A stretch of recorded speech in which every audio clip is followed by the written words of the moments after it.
सावित्रीबाई फुले पुणे विद्यापीठात Bharat Ratna doctor Babasaheb Ambedkar स्मारकाजवळ cockroach जनता पार्टीचं आंदोलन सुरू झालंय। या आंदोलनात अनेक विद्यार्थी सहभागी झाले। आंदोलनादरम्यान विद्यार्थ्यांनी विविध मुद्द्यांवर आपल्या प्रतिक्रिया व्यक्त केल्या।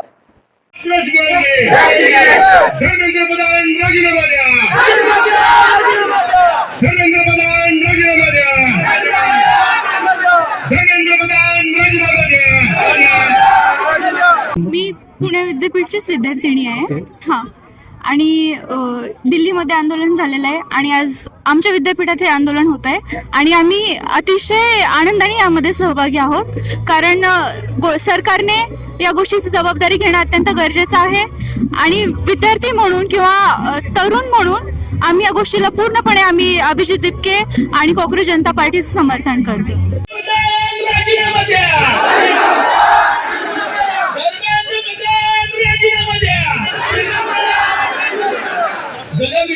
मी इथलीच आहे, पुण्यातून आली। ॲक्च्युली मी मुलींच्या शिक्षणासाठी आणि ज्या प्रायव्हेट स्कूल आहेत त्याबद्दल मी बोलण्यासाठी आली। स्पेशली प्रायव्हेट स्कूल आहेत, एक तर त्यांच्या फीस कमी झाल्या पाहिजे, और अगर त्या फीस कमी नाही होऊ शकत आहे तर आपल्या ज्या गव्हर्नमेंट स्कूल आहे त्या CBSE झाल्या पाहिजे, म्हणजे विद्यार्थ्यांना इंटरनॅशनल लेवलचं शिक्षण मिळेल।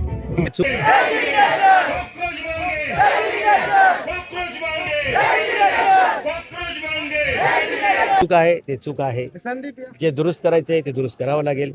जर एखादी परीक्षेचा पेपर लीक होत असेल तर त्याची जबाबदारी शिक्षण मंत्र्यांनी घेतली पाहिजे।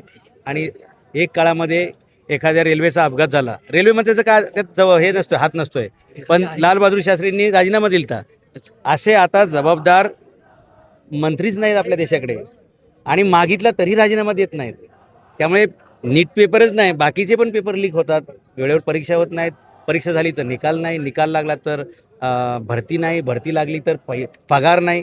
त्यामुळे हे हताश तरुणांनी करायचं काय असा मोठा प्रश्न आहे आणि तोच उद्रेक, तोच असंतोष अशा आंदोलनाच्या रूपाने प्रकट होत असतोय। आता मी इथं आलोय म्हणजे तुम्ही समजू शकता ना की या तरुणांच्या भावना काय आहेत, भूमिका काय आहेत। नाही, पण या ठिकाणी तुम्ही बघायला गेले तर मोठ्या प्रमाणात स्टुडंट अजून येत आहेत, पोलिसाचा मोठा बंदोबस्त आहे, त्यावर काय सांगणार तुम्ही? हे बघा, जसं मुलांना लोकांना कळतंय तसे लोक इथे येतील आणि लोकांनी ग्राउंडवरती येऊन हे सगळं केलं पाहिजे। सोशल मीडियात तर जोरात चाललंय, पण ग्राउंडवरती पण व्हायला पाहिजे। जास्तीत जास्त मुलांनी सहभाग घेतला तर त्याची व्याप्ती वाढू शकते।